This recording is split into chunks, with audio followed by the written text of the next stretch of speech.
Ce week-end, nous sommes ici avec d'autres collègues qui viennent de d'autres formations pour travailler sur le projet Marathon Écochelle.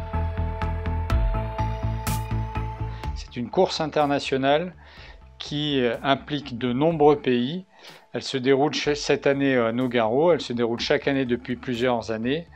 Et c'est vraiment une compétition très intéressante puisqu'en fait vous devez franchir un maximum de kilomètres avec 1 litre d'essence. Le but de cette compétition est d'avoir une voiture qui ne soit pas la plus rapide, mais qui soit la plus efficiente énergétiquement parlant. Et on recevra une dose de carburant définie et on devra faire un certain nombre de tours de circuit en consommant le moins possible de cette dose de carburant et surtout en essayant de finir le nombre de tours de circuit imposé avec ce qui nous est donné. C'est un projet majeur qui permet de montrer autrement le bénéfice des formations que vous avez à la FORP. Donc c'est un cas concret. Depuis le début de cette année scolaire, on a reçu des cahiers des charges justement qui nous disent qu'est-ce qu'on a le droit de faire sur la voiture, qu'est-ce qu'on n'a pas le droit de faire dedans, quelles mesures de sécurité on doit mettre. Donc en fait on a eu tout ce temps-là jusqu'à la course qui va se dérouler en mai pour faire notre voiture et la mettre aux normes.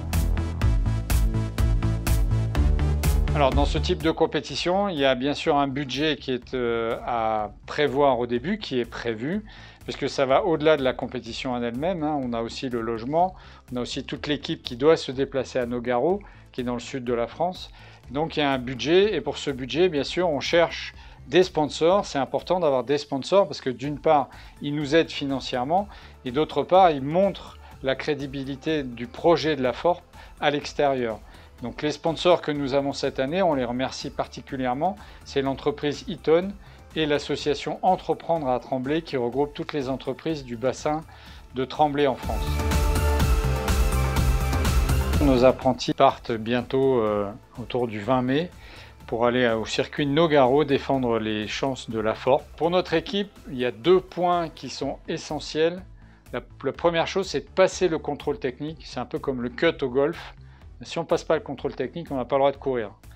Ça, c'est la première chose. Donc ça, il faut vraiment se concentrer, être très concentré pour le contrôle technique. J'ai pas d'inquiétude, la voiture a été bien préparée, vous avez bien travaillé, il n'y a aucune raison que ça ne marche pas. Il faut simplement rester bien concentré. L'autre point essentiel, c'est le nombre de kilomètres parcourus. Je vous ai dit qu'avec 1 litre d'essence, on allait calculer combien de kilomètres vous allez parcourir. La barre à atteindre, l'objectif à atteindre, ça fait plus de 20 ans qu'on participe.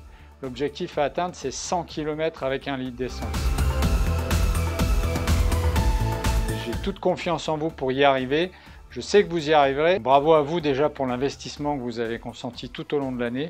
Bravo à vos formateurs également qui vous ont accompagné. Ça va être une belle expérience, ça va durer 1 semaine. Vous allez pouvoir en profiter entre vous avec d'autres camarades, nouer des liens d'amitié avec d'autres personnes, parler anglais un petit peu, donc ça sera aussi une bonne occasion pour vous. Et donc, je vous souhaite une excellente compétition et d'en profiter au maximum. Bonne chance à la FORP. Fier d'être apprenti dans l'industrie.